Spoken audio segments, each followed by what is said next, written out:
அக்னி நட்சத்திரம் ஆரம்பித்தது எப்படி, புராணம் என்ன சொல்கிறது என்று பார்ப்போம். தன் நண்பர்களோடு யமுனையில் நீராடி மகிழ்ந்த கிருஷ்ணன் கரையேறினார். அப்போது அக்னி தேவன் அவர்களை நோக்கி வந்தான். நான் மிகுந்த வயிற்று உபாதை கொண்டிருக்கிறேன்.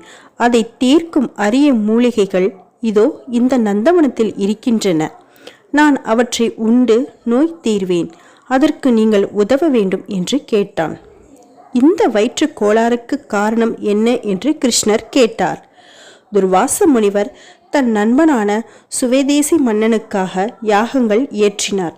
நீண்ட நாட்களுக்கு தொடர்ந்த அடுத்தடுத்த யாகங்கள் என்பதால் தாம் மூட்டிய யாகத்தீக்கு, அதாவது எனக்கு, ஏராளமாக நெய் ஊற்றினார்கள். இந்த அளவுக்கு இதற்கு முன் நான் நெய் ஏற்றுக்கொள்ளாததால் எனக்கு வயிற்றில் மந்தம் தோன்றிவிட்டது. இதை போக்கிக் கொள்ள ஆண்டவ வனம் என்ற இந்த நந்தவனத்தில் வளர்ந்திருக்கும் சில மூலிகைகளை நான் புசிக்க வேண்டும். அதற்கு நீங்கள் உதவ வேண்டும் என்று பரிதாபமாக கேட்டார். உடனே கிருஷ்ணன், இதற்கு எங்களுடைய அனுமதி எதற்கு?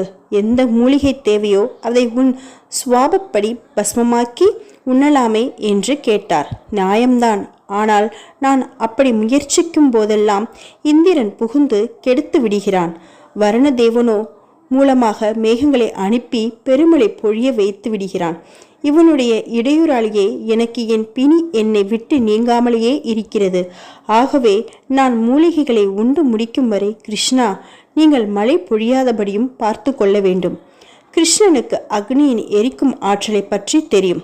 ஒரு பகுதியில் உள்ள மூலிகைகளை மட்டும்தான் உட்கொள்ளப் போவதாக அக்னி சொன்னாலும் அவனுடைய வெம்மையும் கதிர்வீச்சும் வெகு எளிதாக பிற பகுதிகளிலும் பரவி எல்லாமே தீக்கிரையாகி விடும். ஆகவே சரி, உன் பிணியை போக்க நாங்கள் உதவுகிறோம். ஆனால் நீ அதிகபட்சமாக 21 நாட்கள் மட்டுமே இவ்வாறு மூலிகளை உட்கொள்ள வேண்டும். அந்த காலகட்டத்தில் மழை பொழியாதபடி நாங்கள் பார்த்து கொள்கிறோம் என்று நிபந்தனை விதித்தார்.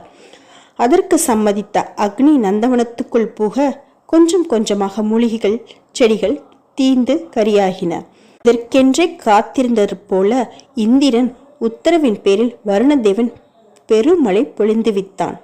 அதே கணத்தில் கிருஷ்ணன் உத்தரவிட அர்ஜுனன் அம்புகளை மேல் நோக்கி செலுத்தி சரக்கூடு ஒன்றை அமைத்தான். அந்த அம்புகள் ஒரு கூடார துணியாக நந்தவனத்தை போர்த்தியது போல அமைய மழை நீர் ஒரு துளியும் உள்ளே விழவே இல்லை. அதனால் மிகவும் மகிழ்ந்த அக்னி தேவன் முதல் 7 நாட்களுக்கு தன் பிணி துன்பம் போக நிதானமாக மூலிகை செடிகளை எரித்து பஸ்மமாக்கினார். அடுத்த 7 நாட்களுக்கு கடும் வேகம் கொண்டு அருகில் இருந்த மரங்களையும் புதர்கள் புல்வெளிகள் பரவி தீர்த்தார். இறுதி 7 நாட்களுக்கு உத்வேகம் மிக குறைந்து சில தாவரங்களை உண்டு பரிபூரணமாக குணமடைந்தார். அந்த நிறைவில் கிருஷ்ணனுக்கும் அர்ஜுனனுக்கும் நன்றி தெரிவித்து விடை பெற்றார். இவ்வாறு காண்டவ வனத்தை அக்னி எரித்த நாட்களை அக்னி நட்சத்திர நாட்கள் என்று பின்னாளில் இயற்கை புது வடிவம் கொண்டது. ஆமாம், கோடை காலத்தில் கத்திரி வெயில் என்று சொல்கிறோம் அல்லவா? அது இதுதான்.